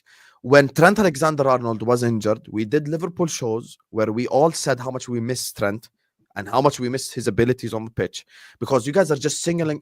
This is what you're doing. You keep talking about City, Real Madrid for Bradley, but Fulham, Man United for Trent, which is so disingenuous. You're talking about the best. That's not true. Let me land. You're talking about the best of one guy and the worst of the other. I already gave you the examples. No, I gave you the examples of the best of Trent. We can't give you any of the games because he doesn't play. Hear me out. The reason why Jerry asks about Slot is if he's as bad as what you guys are describing, and essentially he's like a net negative defensively every single game, Slot would drop him. Prime example of that is Kwanzaa. Jerry explained it to you. Kwanzaa did not even survive 45 minutes. 45 minutes against Ipswich, literally directly hooked, and ever since then, Konate's been the starting center back. That is not a comparable situation. That's not a comparable situation. And on top of that, this is how bad it is with Slot and accepting defensive mistakes. He now prefers Gomez as the third choice center back over Kwanzaa, because when Gomez was fit and Kwanzaa was fit, he trusted Gomez ahead of Kwanzaa. That shows me that Slot is not a manager that just accepts defensive mistakes because of potential and because Edwards tells him to start him. It's because of what Trent brings to the football pitch. He's a difference maker. He can win you a game with a pass. He plays 40-yard diagonals. He switches the play. He can invert. He can help out midfielders. He can play out of the press. The reason why I mentioned Newcastle is not him coming on as a sub. I'm talking about the part before he came on as a sub. When Bradley was starting, we couldn't play out of the press for shit because Bradley's not as good as a footballer as Trent. Trent comes on, he did not thrive in chaos because yesterday's game was also chaotic. What the fuck was Bradley doing in midfield to get that Szoboszlai assist? Is that systematic or is that chaos? No, that's chaos because Spurs were all over the place. So what happened in the Newcastle game was Trent comes on, he's a difference maker. He overlaps with Salah. He plays two incredible passes and we win the game. That's why Slot started Trent. Not because of he's a net. We drew because Trent didn't fucking track the runner. That simple. So Trent got you 2 assists, but he also costed you a goal. Even though it's Kelleher's fault, Trent should be tracking him, clearing that. But what does he do? As always, but falls this asleep. did Bradley cost us against Forest? Hold on. No. So with the Bradley one, In came part, out yes, a moment but ago, not went and nearly as said- badly. went and In said, part, oh, wow. it wasn't Bradley Wow. when he didn't track his runner. Wow. Kelleher should have done better. But now with this one, we're saying Kelleher should have done better, but it's Trent's fault. That's football. If he's out of position because he's affecting the game, he's not going to be in position He to wasn't. defend. What do you That mean? is why, affecting the game, as a he It was team, off of a set whatever. piece. What are you talking about? That's why, as a team, you recover this kind of nonsense. 93rd where minute, yes, you should he's be cost tracking out, your It was runner. he's done it was a this and- free kick. His job is to track the runner on a free kick. It was a dead ball play, and he didn't track the runner. He did not track Cher It was lazy. on a dead ball because he's lazy. You know why? Cher He didn't, should you have know. not You know gone why? and Didn't. scored. You know why? He Hold didn't, on. He doesn't do that. Keeper comes out and claims it. We're not even talking about it. This is 100%. But he should still be doing his hold job. on, then he kicks the You're ball out. excusing his The mistake. ball's gone over hit, right? What am I doing? Challenge you with the, I don't challenge the defender. Keeper comes out. Keeper's called it. Football basics. You If the should keeper still comes track- out and you falls should for the still ball, track your Puts runner. the ball on the floor. It's keepers. He has a Get out half the volley on way. the touchline. The reason no one should have made blocked him that. off. This, brother. The reason no one made Jesus, that I've been movement paid. is because Kelleher shouted keeper's ball and then left it.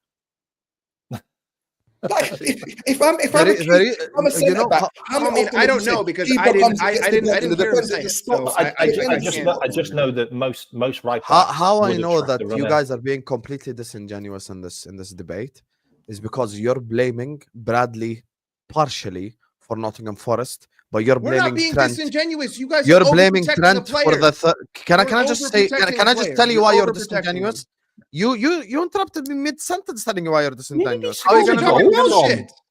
You're scored a goal blaming- from outside the box. You're blaming Bradley partially for Nottingham Forest goal that we lost 1-0 at Anfield, but you're blaming Trent for Kelleher's blunder for the third goal of Newcastle. No, we're not. It Again, makes now absolute you're just straight up zero gaslighting. sense Now you're just taking words and you're just If placing you them in our blame mouths. Bradley completely for Forest, you can blame Trent for Newcastle. But keep Okay, the same first energy. off, First No, off, he was that's just playing not the both. way the world works. And now you're putting words in other people's mouths. Kelleher should be claiming the ball, but Trent should also be tracking his I run. literally go Two back. I things asked can be you. You true said at the same time. partially. You said Okay. partially. Bradley gets beat with a ball over the top, and then Hudson-Odoi finishes one from a 45-degree angle outside the box. Is that a whole lot different than Lisandro Martinez finishing one from 5 feet in front of goal? No, What does it's Lisandro not. Martinez have to do with this? We're not talking about The Lisandro. same type of, okay, I can compare Bradley's error to Trent's error. One error here, Trent error, one which game? error We're talking there. about Newcastle here. Beaten. Well, I mean, Trent has more errors, so I have more errors to point to. He played But only that's one not one- the argument. The only You're one you can saying sit that here he and think cost us of against is Nottingham Newcastle. Forest. I'm saying he didn't. Kelleher did. All I'm saying is that if Trent does his job and This is gonna track the be wrong and runner, strong. I know you. I'm not being wrong and strong. You guys are over protecting a player, which is fine because you rate him and you think that he's fantastic. I don't think he is. I'm the one with the contrarian opinion, so I'm the one who's going to be attacked because everyone in the world thinks they're right, and I don't think they're right, and that's fine. I will face the brunt of the force. But if 2 years from now, all of a sudden there's a rapid decline, or a year from now there's a rapid decline, then I get to be happy because it's like I was right. It's that simple. I see it differently than you. Clearly, Slot sees it in the same way that you do. I'm still allowed to sit here and say, I think that that's wrong. I think that you're being ignorant. I think that you're rating the player higher than he actually is based on potential and what he's done in the past. And unfortunately, that's the way that sports work. You could hit 300 last year and you can get a 10-year, $300 million contract in the MLB and hit 275 for the rest of your career. It's that simple. For as best of an analogy I can. Let me just. This is a heated debate. Let me just do these super chats and then we'll move on to talk about I don't the think derby it is. next I week. don't think it's a I'm not even going to talk about Plymouth because it's just pointless. Big up to all of you guys. Are you not entertained? Make sure you guys are liking. Make sure you guys are subscribing. Go subscribe to all these guys' channels as well. Make sure you guys show them all the love and support that you show me. So please do give them a subscription. I cannot believe I probably lost loads of subscribers because of this. No, people don't. No, it's good to debate. Debating is good. No one wants to sit here and have the same opinion for Yeah. If listen, I disagree with every single panelist on here on a different topic, and it's normal. You have to disagree. Jerry, if Bradley is good defensively and positionally, then why does Slot keep picking Trent? I don't think it is fair to Bradley to compare them. I don't think we meant that at That's what Jerry. I was saying, meant innit? that at That's what I Mike. was saying. I'm saying Yeah, that. yeah. That's exactly what Jerry for was me, saying. For Bradley to fulfill his potential, right? He has to have an opportunity to play week in, week out, not coming in once and he every doesn't. so often. If you go and look at all the young players that do really well and all the one players we talk about, your Ait Nouris, your Robinsons, your Kirkes, is because they play every single week. If Kirkes played once every 5 games, we wouldn't be talking about winning Kirkes at Liverpool. That's my point. It's interesting though, because when Bradley played over Christmas, when we had that really, really hard run, We didn't concede a goal. we didn't concede any goals. We were really good. Like, just saying. Like, In fact, we weren't even Yeah, in conceding the first chances. 3 games of the season, we didn't concede a goal, and then Bradley starts against Forest, and the goal happens down his side. I can skew bullshit to your side too. So where do the fuck do we go from here? Okay, but we conceded a goal against AC Milan. We conceded The only reason why you play Trent is not using to Mike's defend. logic. You play him to Guys, score goals. Trent was horrible against Bournemouth because the 2 attacks came down Trent's side. Okay, yesterday the 2 Spurs attacks came down We're Bradley's not comparing side. them So like Bradley was Mike. horrible using Mike's logic. they didn't have a shot on We're target. not. That's not the point. You're thinking you like you Emmanuel guys hit are, the post. Son hit the post. Tomato. bro. Same shit. You are but you different are energy. you're taking this argument and you're thinking that we're making a black and white comparison between Connor Bradley and Trent when there isn't. It's No. just 2 different play styles, and we prefer one play style over the other. And think the the only team's reason better. why you prefer that play style isn't even consistently there this season, which is going forward. It's not consistently there. Statistically, it's not. I think the it just team's isn't. better. I think Dominic Szoboszlai works better when Trent's not in the team. I think Salah has more touches when Trent's not in the team. Look, there's a crazy stat out there. We've never lost a game when Mo Salah has touched the ball more than 50 times. Like that is the number. Like get the ball to Mo 50 times and we win. Like go and check that stat out because it's true. All right. Mo touches the ball 50 times, we win a game. It's crazy. If Trent's there, he doesn't touch the ball 50 times. Like, because Trent's got the ball all the time. I think if Trent played if Bradley versus doesn't Spurs touch the ball yesterday, that much. Like, I think if Trent played versus Spurs yesterday, we win that game like I 9-0. just feel we look better You're crazy. as a team You're crazy. structurally with The 2 Bradley attacks because came down Bradley's he's just side, more same. defensive minded. Like he thinks about If Trent defending leaves, you more. could buy a super creative left back to replicate Trent and have Bradley be the more reserved fullback who makes great runs like Robo. Yeah, but you can compare Bradley and Robertson because they're similar. Like Robertson 5 years ago, I think Jamie brought this up earlier on. You know, like Robertson 5 years ago is Bradley. Like we're watching him right now, essentially. Like this is the same player. You know, athletic, can run, is good at crossing. But we all know, like Trent is levels above. So if you want to do that, then you have to go buy like an Ait Nouri down the left hand side, and then we're gonna get attacked down the left hand side, and then you know Mike is gonna go like start Simicas at Ait Nouri. Big up to No, I'm selection. not. Okay. Yes, you know will. what? That's fine. Big up That's to fine. selection says top right. You're spitting, my brother. Big up to you, selection. Big up to Jayfin says I said this before. Also, you know his name is Jerry because you've literally been in his chats before. Why do you say top right? I said this before. Trent is a nuclear weapon that every team is setting up to stop. They don't do that for Bradley. That's the point that me and Jerry have tried to explain for 35 minutes with no, and they just didn't like. They just know didn't what? get the thing we're trying to explain. I wonder. If I Nuclear can- weapons don't show up on stats. It's something else I was trying to explain. And I agree with you, Jay.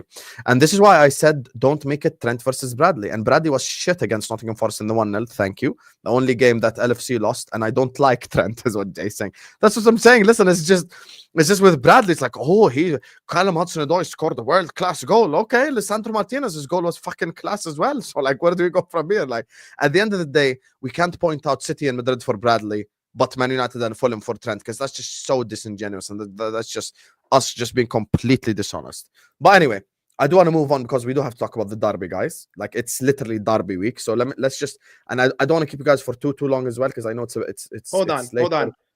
I had to make one. Can we let tiny it go point. to Mike for the benefit of the show, please? You've made your point. We've made our points.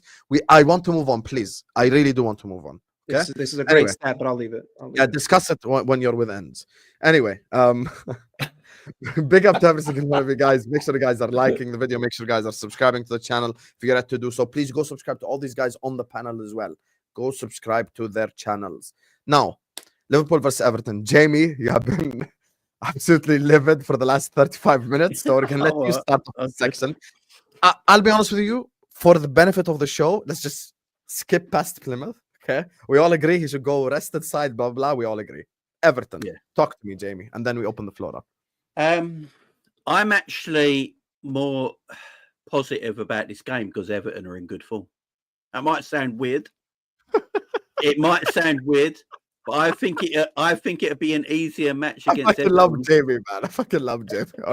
I know it sounds mental, but I actually think it'd be not an easier game, but I think we've got more chance to beat Everton when they're in form than when they're not. Because they're going to be because the players are going to be, they've been scoring goals, they've been up for it, and because they're in that motion, they're in that mood, they're comfortable now. They're going to try that against Liverpool, even though the manager might tell them to sit back and take low blocks. The players might feel they're going to take more risks because they're capable of it now, which allows Liverpool to find more opportunities to beat Everton. When Everton were in terrible form, like when they were in awful form and they couldn't score a goal or anything, they would literally just sit back in a 10, make it extremely frustrating, like we saw against other teams they played this season against big sides, where they frustrated the life out of teams and, lost in the end, but it was a tight game and a really hard game to get through. I think this way around this time, it'll be a bit easier for Liverpool, I do. Liverpool, I know it's a Merseyside derby and we don't really win at Goodison like they don't really win at Anfield, but we're in our place right now. Liverpool are in their place right now, and everyone's playing well. And we're as Slot said today, the team is getting fitter and stronger and nowhere near tired. And they're getting fitter and stronger. I just feel like we're going to be too much for Everton in midweek. I just feel like we're going to be too much for Everton, and we'll get the 3 points. I think that the team know this game against Everton is massive because a 9-point gap over Arsenal. We've now rumours Martinelli could be injured anywhere between 4 and 6 weeks. He's out for. That's another forward down.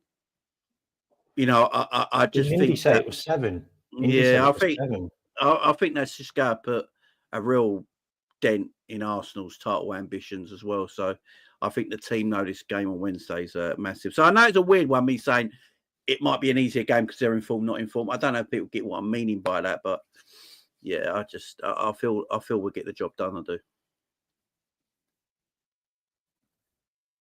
Would any of you like to join us and tell us their opinion as well, or just gave up? Yeah. So look, the Everton game. It's a weird stat on the Everton game. We are neck and neck with games won at Goodison with Everton. So this can be the ultimate bragging rights at Goodison if we win this game, and it means we won there more than they have against us. And then obviously it'll be the last game. So I just think like this one we just need to win just so we can have a laugh at them and go, we've actually beat you more at your ground than you beat us ever. And we need to just stop. We need to stop that long ball because they keep on doing that long ball, don't they? They've scored a lot of their goals from really direct passing, so we need to kind of cut that out. And I think if we just press well and we're all at it, I think we'll get a result there. And Alisson's becoming world class again, anyway, with his aura. So I think we're good. Alisson's world class, is he, Mr. Let's start Kelleher instead? No, I mean he's got that aura about him, hasn't he? Again, I'm not talking about Trent. Aura about him. I'm not talking about Trent. You and Tom Little should do a show together because I didn't mention Trent. I didn't mention Trent.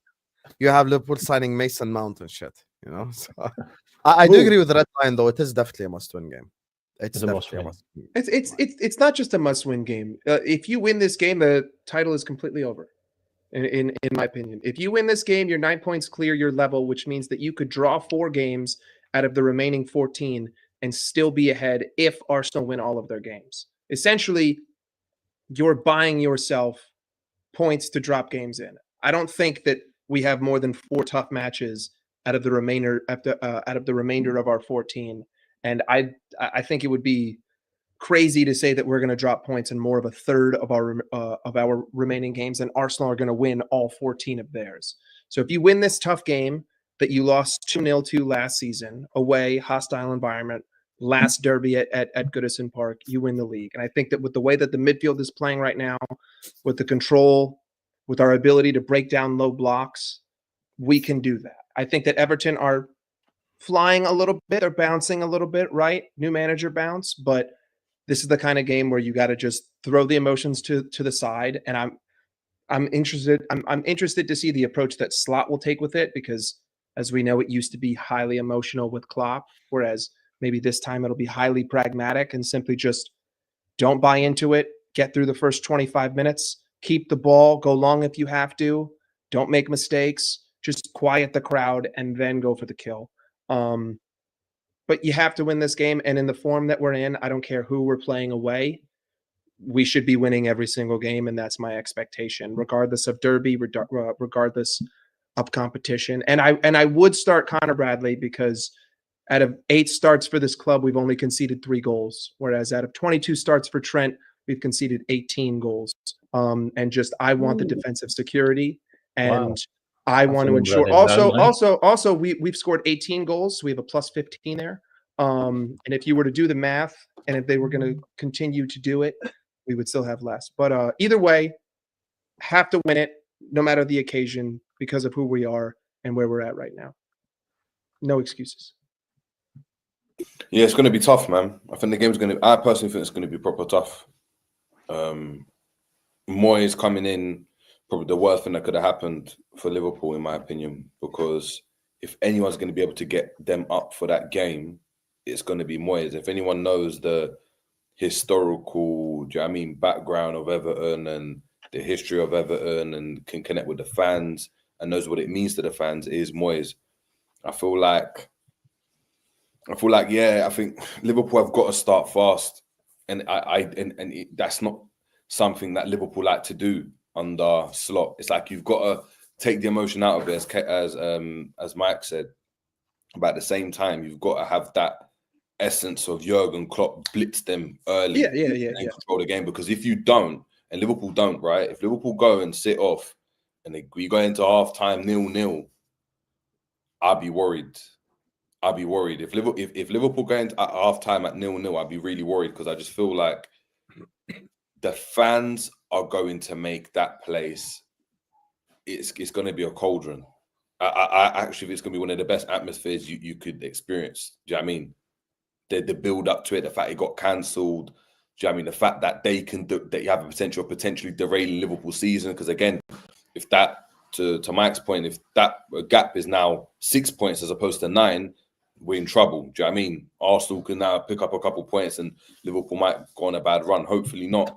So yeah, we'll have to wait and see, man. What's Moyes' record like against us?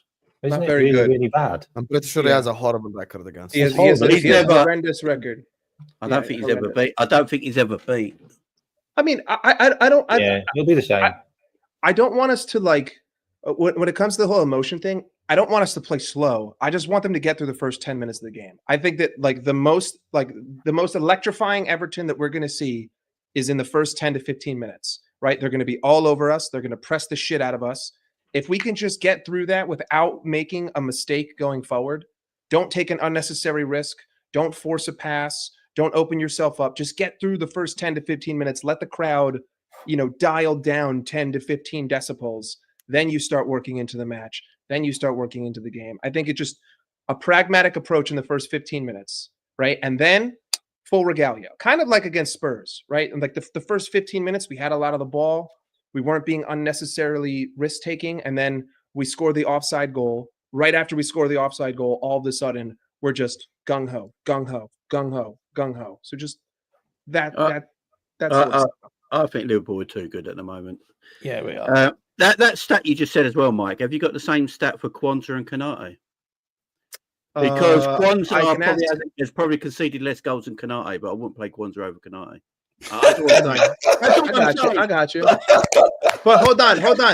That's WJ in the chat right now. Disingenuous stats debunked 101. Whoa! That's only off starts, and I will pull it up. Let me ask ChatGPT. I'm just asking. Yeah, because Kwanzaa played a lot less games. Trent pisses me off all the time, but I'd still play him over everyone else. You know what I mean? It's just that thing, ain't it? It's just that it's just that thing. This Everton game, yeah, I think this Liverpool team is it's just too good at the moment, and it is a Merseyside derby, and form obviously, as they say, goes out the window. And I just don't see where Everton hurt. I just don't see where Everton hurt Liverpool apart from set pieces. That's the only place I can see Everton hurt. They don't cancel quick enough. I don't think they counter quick enough for Liverpool. Duez under Moyes, they have been, this is what I'm saying. 3 wins in their last game, in their 3 games. And that's why I'm saying I'd rather play them now than when they were bad. Because the players are going to feel confident about the way they play and will take maybe more chance than they would have, say, when we had that game, just when our game was meant to play last month or so before Christmas. But I think that's a good thing as well. That can help us. Just like Bournemouth. Bournemouth thought they could take the game to us. Yeah, big up the Shigs, man. I think if this was Anfield, right, I'd agree.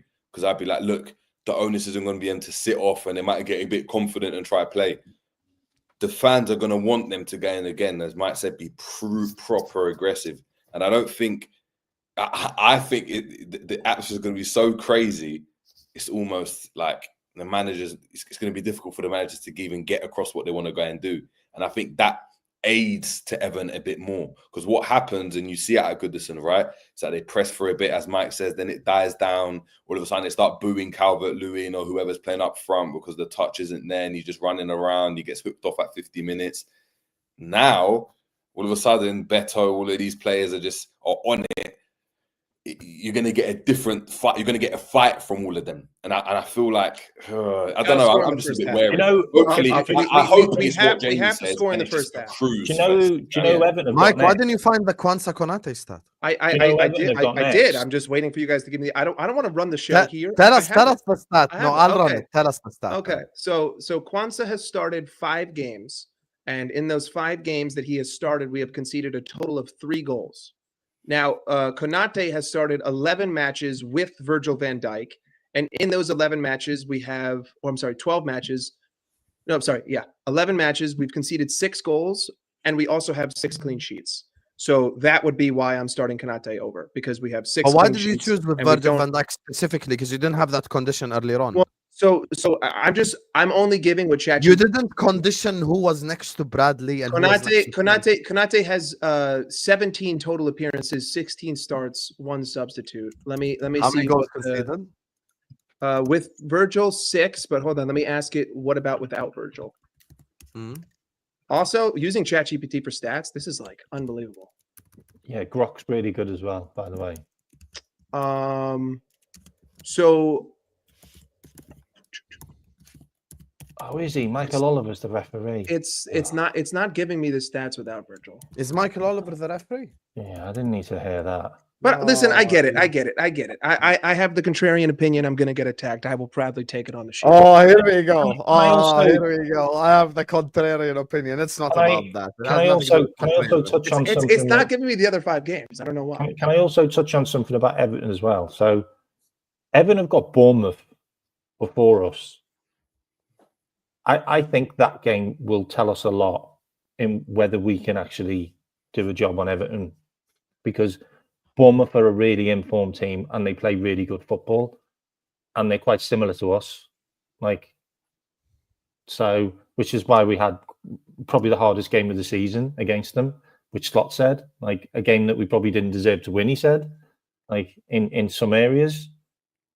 But they got Bournemouth before us in the FA Cup. But they beat Leicester, they beat Brighton, and they beat Tottenham. They're not really teams that get great results against Everton. Those teams, Everton have beat Brighton quite a few times. They Leicester getting smashed by everyone, really. Obviously Manchester United today, and then the team that beat Everton at home, the last team that beat them at home was Aston Villa.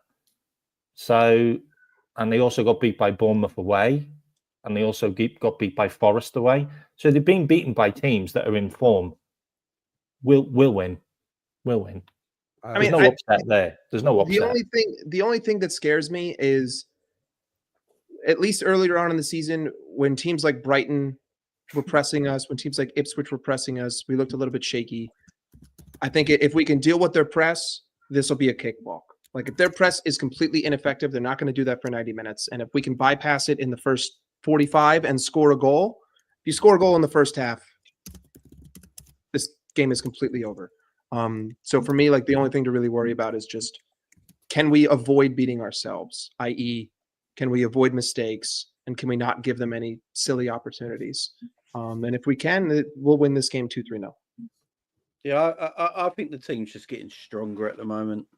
I honestly feel like we have got the best midfield combination in the league right now as well. Gravenberch, McAllister, and Szoboszlai, they all benefit each other. They all complement each other really well. You know, they can run, they can tackle, they're aggressive. You know, our midfield is aggressive. You know, there's people that doesn't think our midfield is aggressive, which is weird to me. It's more aggressive than people think it is. It's also got flair and technical ability at the same time. And then our forward line, our forward line is what it is right now. Cody Gakpo, no one spoke about it yet. So they start Nunes because he works hard? That man, I would start Darwin in this game, because I will say for Darwin, for the fact that I think we spoke about it earlier, Sam, that Darwin played well last night. And, yeah, he did. He did. And if he can do that against Everton, then sometimes you need a number 9, even if they're not scoring a goal. You need a number 9 that just. I'd still go Jota on that game though. He cleared every single opposing corner. He was the person who cleared because we need like a one chance, one goal type striker in that game. Yeah, but I don't think Jota's healthy enough to start. I think Jota starts against Plymouth. I think, I don't know. I don't start Nunes because for me, it's like you're trying to play them at their game. Yeah, I think Diaz will play. I think Diaz plays as well. I think Diaz coming like round the edge of the box in there and bringing their defenders out where our players can get behind. I think that worked really well against Everton. I just think Liverpool. What will happen if Liverpool don't score first? We're going to be in situations where, just like the Brentford game, where Virgil van Dijk and Konate are so high up in our half trying to go and keep the ball, and we're just going to be counters and the balls over the top, and we're going to be stretched a lot of the time. And the longer the game goes at that, Everton could just pull something off. And you know what I mean? And that's exactly why we have to score first, and we have to score in the first half. It's not. That's not the reason why. But yeah, what's your reason? I don't start Bradley in general. Like, you don't, because you need someone that's going to go again and go and create something. Having a Bradley, for me, if I'm a manager, right, and a team decides and says, yeah, we're going to go and play Bradley, for me, that's already a defensive mindset. Yeah, you're already telling me, you're worried about what we're going to go and do, because essentially you're telling me you're playing the Bradley because he's better defensively. So you're already suggesting as a manager, okay, and that's the area we're going to target, because they're going to be what's going to happen. We're going to allow him to get the ball in certain areas. It's not going to be as dangerous, and if we can nick it, and Bradley gives the ball away a lot as well. I remember in one of the games, I think he gave the ball away like 25 times in like 50 minutes, but once he gives the ball away, that's what they're going to go and counter. And ultimately, it's the pick of the poison, isn't it? You can do that, but I know if I'm Moyes, I'm looking at that. Okay, that's 1-0 to us already. You're already adapting for what you usually do for this game. If you're Liverpool, you've got to go in as you're the guys, and you've got to go in with your start. If you start to like change some stuff around and move some stuff, it's like, why are you doing that for Everton? Isn't Trent just coming back from a thigh injury? So he's probably going to start. He's probably a case if you don't want him running back. If Trent's injured, then of course, Bradley starts like that. And Bradley starts, and you've got to do that. But if he's available and fit, and you say no, you're not playing like Trent. If I'm Moyes, I'm looking at that and thinking, okay, do you know what I mean? Allow him to have the ball in certain areas, goad him into getting forward, and when he goes and gets forward, now we're going to be able to counter. I hear you. Let me just do these 2 super chats for a wrap up. I wouldn't start Trent against Everton because he doesn't do well in derbies. Oh yeah, he doesn't do well in derbies at all, except like the 500 derbies he's played in that we've won, including like the 7-0 and the Everton 4-0 and like all the games that we won with him in there. You guys just love to live in the moment. It was only last season's derby, wasn't it? Bradley got an assist for Szoboszlai yesterday, and you're all erect because of one assist. And you just completely ignore everything Trent brings to the football pitch. It's just hilarious. What's our record at grounds we play at for the last time? That's a good point. Which grounds have we actually played at for the last time? That's a reaching stat. Yeah, there's probably only like 2 grounds that don't exist anymore. We probably got beat at Arsenal's ground before they closed it because it was when they had Wenger, wasn't it? Wasn't the last game at Highbury we lost, right? Probably. Let me actually check. Main Road, we probably would have beat them at Main Road. We probably would have beat them at Main Road. Yeah, we did lose at the Bowling Ground. That is right. That's West Ham's ground, wasn't it? We did lose that one. I don't know. It's good. How many last game at Main Road we won 3-0. Oh, did we? Yeah. Yeah, they were shit then, though, weren't they? They probably had Robbie Fowler then.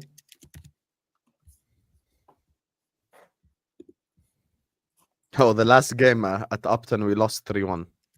Can you imagine? Corner taken quickly. Bradley goal kick.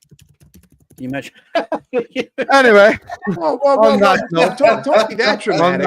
We're talking about today, not 6 years ago. All right. Trent was good back then. Trent was good back then. Yeah, he just ends it. Jamie just ends the show there. No, don't think I would be that disingenuous to say that. Jamie's the end of the debate. Big up, Jamie. Regardless, listen, big up to every single one of you guys. This was a very much a fun show to do.